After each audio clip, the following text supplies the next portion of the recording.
Kidman tries to explain that Sebastian's daughter is trapped in a simulation called STEM, and honestly, the Mobius Corporation is so toxic for this. They need him to go back into the Matrix to save her, and even though he hates them, he is locked in because he has got that dad energy. Waking up in the facility, Sebastian realizes Mobius is down bad for his daughter's brain power. They hooked a literal child up to a machine to run a simulation, which is objectively unhinged behavior. Now the whole system is crashing, and they need him to be the tech support with a gun.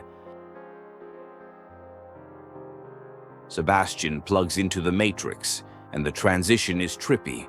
He lands in a warped reality that looks like a nightmare version of his old life. The vibes are immediately rancid, and he starts hallucinating his house burning down, which is a massive red flag for the mental trauma he is about to endure. Kidman slides into his DMs via communicator to explain his safe room, which looks like his old office. It is basically a save point where he can dissociate for a minute. She drops intel about a search team that got wiped, confirming that this mission is going to be an absolute grind. Exploring the town of Union, Sebastian finds a Mobius agent getting absolutely destroyed by a mysterious killer with a camera. This new villain is freezing time and taking photos of people dying, which is incredibly extra. Sebastian realizes he is dealing with a murderer who thinks he is an influencer or something.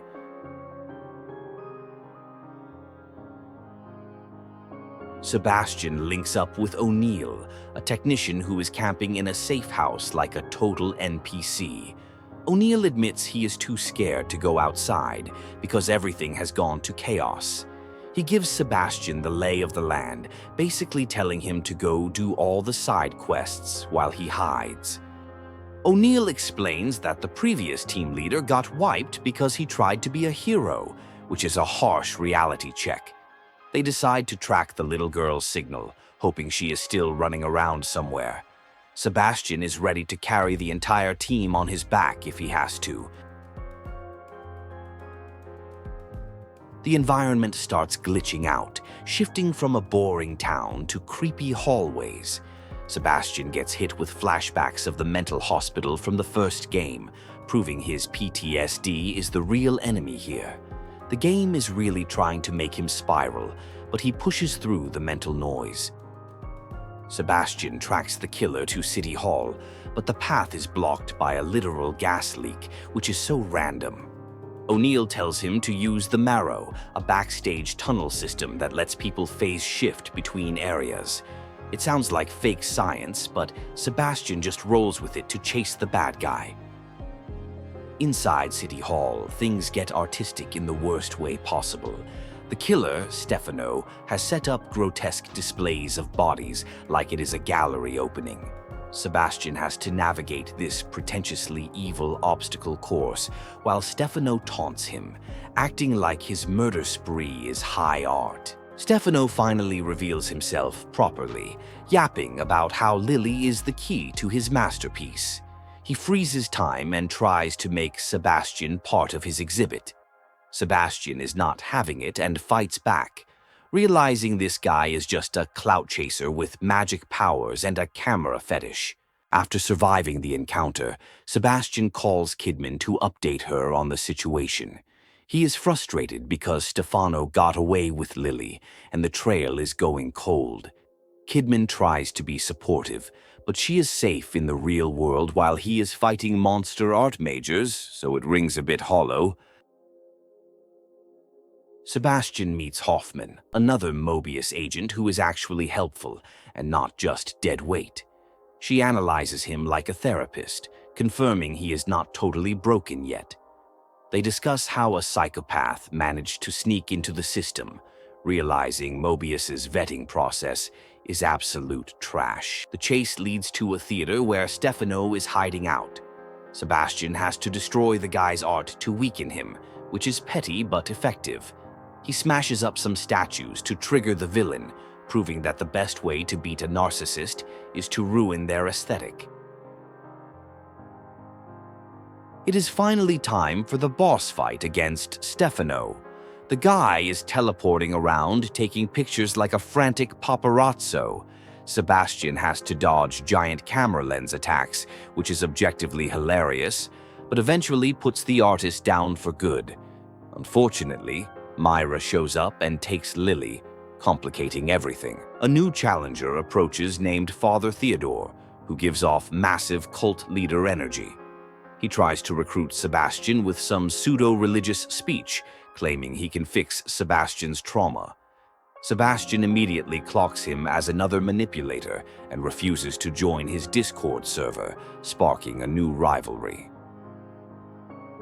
Sebastian runs into Esmeralda Torres, a tough soldier who reveals she was working with Myra and Kidman to betray Mobius. This plot twist changes the whole dynamic, showing that this was a planned heist from the start. They team up to take down Theodore and rescue the family. They track down O'Neill, but Theodore has completely brainwashed him. The poor tech guy has been turned into a flamethrower-wielding boss monster. Sebastian is forced to fight his former ally, which is a tragic moment that shows just how messed up Theodore's mind control powers really are.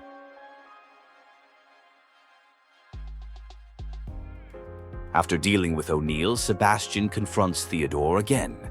The villain uses Sebastian's guilt against him, summoning bosses from the first game to torment him. It is a literal nightmare gauntlet, but Sebastian overcomes his past demons, proving he has done the work on his mental health. Myra appears and straight up kills Theodore, stealing the final kill. However, she is totally corrupted by the core's power and thinks she needs to trap Lily in the simulation forever to keep her safe. She has gone full helicopter parent in the most dangerous way possible. Sebastian chases Myra to her snowy, warped domain. He tries to reason with her, but she is lost in the sauce, convinced that the real world is too dangerous. He realizes he has to physically fight his wife to save their daughter, which is the ultimate tragic scenario. The final battle against Myra is heartbreaking. She transforms into a giant monster, lashing out while claiming it is for protection. Sebastian has to defeat the physical manifestation of her twisted love. He finally breaks through to her human side, helping her regain control of her mind. Myra realizes what she has become and decides to stay behind to destroy Mobius from the inside. She tells Sebastian to take Lily and leave.